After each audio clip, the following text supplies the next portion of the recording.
Hi, my name is Jennifer. I'm from the lead partner in Hamburg, and so far what I've seen here on electrification in Oslo, it's very inspiring and great to see that so much is done and there's so many opportunities here. So that's a very good push. From Hamburg perspective, being a port city as well, I think there's a lot we can learn on seeing how can the port become cleaner and greener and emission-free. So I hope that we can bring some insight from Oslo back to Hamburg and make politicians work on that as well. Well, electrification is a big part of climate solutions, and in terms of climate change, I believe that this area is so important.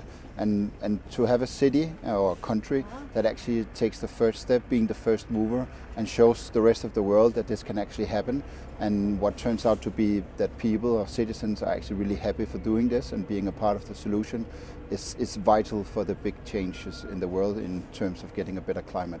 So I believe that Norway and Oslo is a great example of how to do it. Since coming from Denmark, I'm very impressed with the electrification in Norway and in Oslo in general. A lot of great initiatives, and most of all it's political actions that you can actually see and feel and try.